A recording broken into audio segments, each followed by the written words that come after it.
Hey, welcome back to episode number 2. We're in the farmhouse renovation, and today we're gonna do some demo work, just some light demo work of some things throughout the house. So Cami and I have moved into a dreamy mountain bike ranch right in the heartland of Single Track, Florida. That would be Ocala, and you could prove me wrong, but I really don't think there's a better trail system in Florida, but that's just a little Easter egg for something to come. Keep an eye out on the channel for some mountain bike exclusive stuff. So we started the renovations by changing the locks after having the prior owner's brother trespass and act like it was okay. Kind of got over on us, lesson learned. Just don't agree on a post occupancy. That's the biggest lesson that I learned here. Next, we started on demo, and as fresh and nice as the house looked in listing photos, there's always more to do than expected. We were fortunate to not have to knock down any walls, really, even though we kind of could have, and it would have been about the same amount of work. But there were many things to remove before we could start. The best way I could describe a lot of these DIY additions that the prior owners kind of did was, or is, unfinished functionality. So here's the new mantle, and we just did a couple things to make it really stand out. So what do we do, Cami?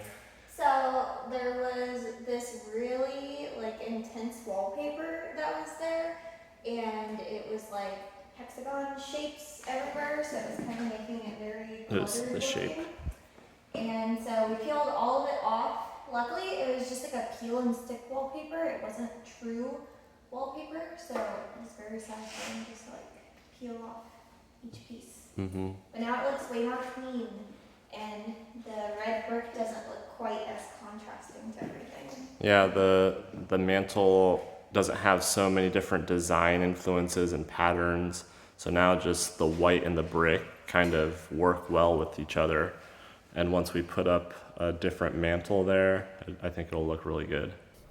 The pink room was our first challenge, and as I write this, the room has been completely transformed, and I'm excited to share the outcome of that. I'm curious of your thoughts on where the remodel kind of went, and also I'd like to know, would you prefer to see the updates as like a weekly chunk, or have exclusive transformations on each of the rooms? No, this isn't strictly mountain biking content, but it's not really what my channel has ever been, so I guess just get used to it. Luckily, most of the wallpaper in this house was a modern peel and stick variety, so it was pretty easy to remove for the most part. Part of the demo included removing 3 water oaks from the property that were dropping limbs or widowmakers on a daily basis. No kidding, about 2 weeks after we cut it down, we cut down 3. We had a serious series of thunderstorms that came through and just tore down hundreds of laurels and water oaks around Ocala and all over our neighborhood. And have a 50-foot oak in the front yard that is rotting. We need to get it cut down right away because 5-foot tree limbs have already fallen and it's dangerous. We have a tree company ready to start right away, but some of the branches are crossing over power lines. They won't start service until the city trims those back. Do you know how I can put in a work order to get that done and about how long it would take? Thanks so much for any insight. We are done with the demo and the master for the most part, and we took down this big old curtain rod hider that was up there. This is all hardwood, and we might want to try to save that because it's quite a bit of wood. They use raw cut sort of pressure treated stuff in here, and we took off the light fixtures on either end of the bed, so they were like nightstand lights, and they had this cast iron piping like the farmhouse rustic look.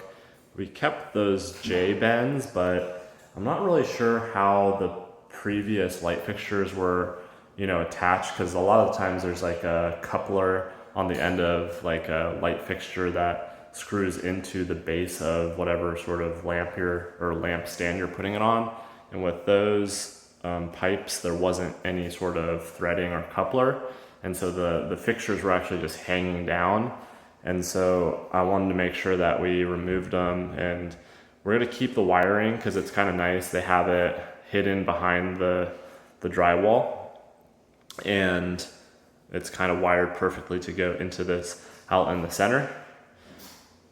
So we'll just see what we can do with this wiring and wire up some new lighting fixtures the right way. And then obviously we're gonna paint that and do some beadboard in there so it looks nice and coastal. And this room will be nice. We just have to do a lot of prep work for the paint, which is gonna be this week. And then we're gonna start painting, and after that, we'll be ready to really get this project on the way. Continued with removing curtain rod hiders that were terribly tacky.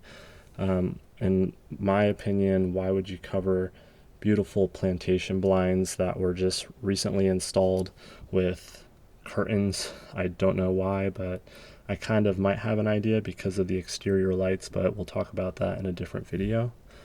And with the available funds, we budgeted and tried to get most of the materials up front and stick to a schedule. In the end, we were right on budget and implemented most of our project goals. At this point, we're about 70% done with all of the things, the remodels, and this is probably 3 weeks in the future. We got our first materials from Lowe's. Posting. We got 2 5-gallon Sherwin-Williams Ovation interior. We've got some all-purpose mud and all the painting supplies. This is pretty much all the prep and finish work stuff here. And it was about $800 to get everything from zero. Now we do have a project management sort of schedule that we're using for this. So if anybody's interested in seeing that, maybe we'll put it out there, but that's, it's kind of irrelevant, but here it is. We have a pretty good haul, and with this, you could really do a pretty nice uplift and sort of modernization of your older, maybe 90s house, or even earlier, this one's 70s. So you could really do a lot with just some paint and some finish work. And that's what we're gonna do with this whole haul right here. Again, it was about $800. Majority of it came from the paint and the plaster. And we also have some lime wash that we ordered that was part of the bigger chunk of cost, but that's getting shipped to our house. We didn't pick it up from Lowe's. And yeah, we're ready to prep and paint. I wanted to also make sure to put some before pictures in here as a record or catalog for in the future whenever I want to look back at this. So here are some photos of the before work process. I will admit that I wanted to do more work on the paint prep, but sometimes just getting it done is better than analysis paralysis. We did go through the house and prep everything, tried to remove all of the old anchors and repairs that the prior owners did not consider or repair. They just painted right over a bunch of stuff. And so we tried to do our best, but I didn't want to take like more than an hour or something per room doing prep. And I think that it still does a whole lot for the paint job. And as a former painter, I will say that the end product always outshines those minor flaws. So just look forward to the end product.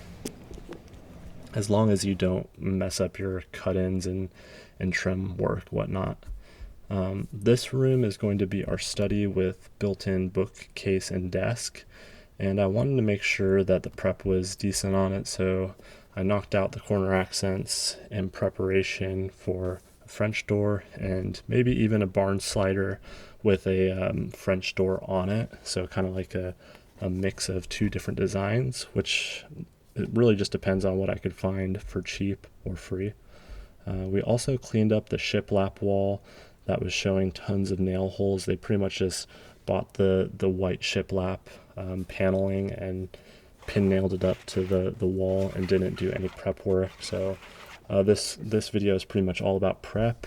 The entire living area needed to have the ceilings finished because it seemed like they might have sanded down the popcorn, but so we pretty much refinished all of the ceilings in the house. I skip troweled the living areas, and then we covered up the bedrooms with beadboard and whatnot, which will be in the next video.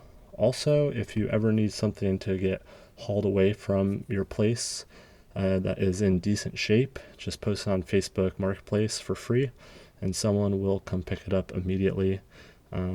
We had a play place that we posted, and in about 5 minutes somebody was picking it up, and it left us with no real effort. So we finally started cleaning out the outside or the exterior and tried focusing on some of the things like lighting, and I was cleaning out about 5 years worth of gutter grime, getting attacked by ants. And the last part of this episode will be Cammy's parents coming to check out the house and helping us paint this fireplace bookshelf, which, spoiler alert, it did not stay that color. We thought that color would match the kitchen color, which it did not. But you'll just have to check into the next couple of videos to see what that transformation holds, or you could check the Instagram account that I post pretty much daily or whenever I'm doing a renovation project on there, so you could see the up-to-date action. So thanks again for watching, and don't forget to go out there, create your own adventure however you do it, whatever it is. It doesn't have to be mountain biking, it can just be doing projects around the house, which again, if you haven't been part of this channel for a time, it isn't just mountain biking. So don't forget to go out there and do that and spread some positivity. I'll see you on the next one.